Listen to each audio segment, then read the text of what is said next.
में छुटकारा और आराधना में है छुटकारा। कहाँ है? आराधना में।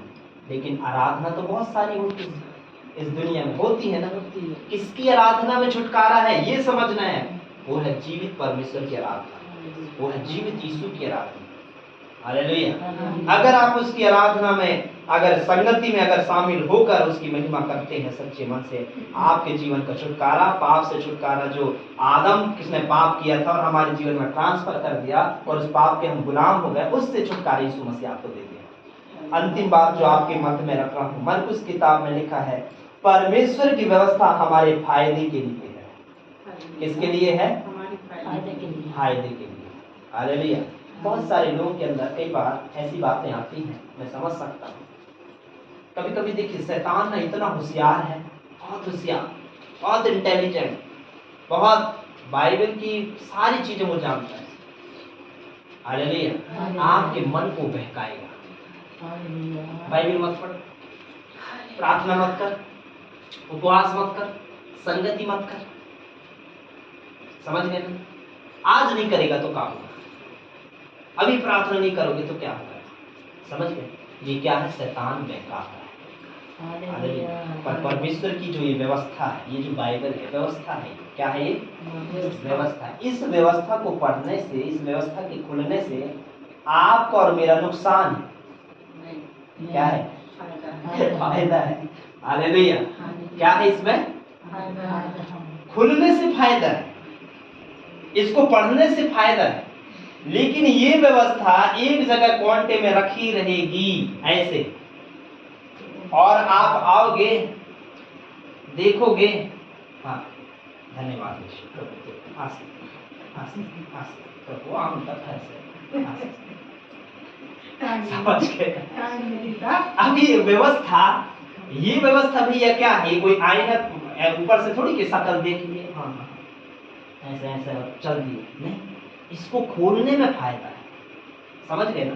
फायदा है इसमें बहुत सारी चीज, पर फायदा कब मिलेगा? जब आप इसको पढ़ोगे, जब आप इसको सुनोगे। और सुनोगे कब? जब आप संगति में हो। प्रभु के सेवक लोग ही इसकी बातें बताएंगे ना आपको। आप अपने घर में जब इस बाइबल को खोलोगे, पढ़ोगे कुछ वचनों को, तभी तो आपको परमेश्वर बात करेगा। सही है ना?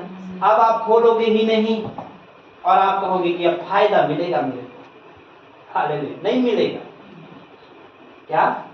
नहीं मिलेगा। शैतान ने यीशु मसीह की परीक्षा की और क्या कहता है? वचन में लिखा है, तो अपने आप को गिरा दे यहां से। वचन में लिखा है कि स्वर्गदूत तुझे हाथ उठा लेगा। समझ गए? तब यीशु मसीह ने कहा, है वचन में लिखा है, हाँ तब अब भी कूदता हूँ, रुक अब भी कूदता हूँ। ऐसे करके पहाड़ में चढ़ा, हाँ देख बिना झेलेंगे अभी मेरे को स्वर्ग। ऐसा नहीं किया, उसने समझा। शैतान भी कभी कभी इन्हीं वचनों का सहारा लेता है। याद रखना, मैं जो बात कर रहा हूं, शैतान भी इसी वचन का सहारा लेगा और इसी वचन से हम झुकते हैं, इसी वचन से हम गिरते हैं और इसी वचन से हम आशीषित होते हैं। समझ गए? अदन की वाटिका में यही हुआ। आज भी वही सिस्टम अपनाता है शैतान। वो आपके पास आएगा, वो आपके पास आएगा, आपसे बात करेगा। क्यों? ताकि आप गिर जाओ। और जब गिर जाओगे तो आशीष मिलेगी क्या? आपका मन नहीं लग रहा है बाइबल में, इसका मतलब आपके मन को उसने बढ़िया इतना बड़ा ताला लेके बढ़िया चाबी को अपने जेब में रख लिया। अब खोला, क्यों नहीं खुल रहा है वो ताला? जो बंधन है, ताला लगा है ना, बंधन का ताला क्यों नहीं खुल रहा? कारण क्या है? क्योंकि वो चाबी का इस्तेमाल हम नहीं कर रहे। प्रार्थना में मन ही नहीं लग रहा है। अब प्रार्थना तो वो चाबी है जिससे वो बंधन खुलेगा। यीशु मसीह का दिमाग खराब थोड़ी हुआ था कि 40 दिन 40 रात जाके जंगल में अकेले बैठ के बिल्कुल संन्यास ले लिया और बिल्कुल प्रार्थना कर रहा है। उसका फायदा था। हालेलुया। अपने आत्मिक रीति से मजबूत होने का फायदा। जब आप प्रार्थना करते हैं, संगति करते हैं, उपवास करते हैं, आप आत्मिक रीति से क्या होते हैं? मजबूत होते हैं, बलवान होते हैं। बहुत सारे लोग मैं देखता हूँ, जानता हूँ, आपके आस आपने भी अनुभव किया होगा। बहुत सारे लोग पता है भूखे नहीं रह सकते। सही है ना? और उन्हीं में से कुछ लोग ऐसे हैं, जब प्रभु के नाम से जब उपवास करते हैं, पता नहीं उनको क्या हो जाता है, कहते हैं नहीं, भूख ही नहीं लगती।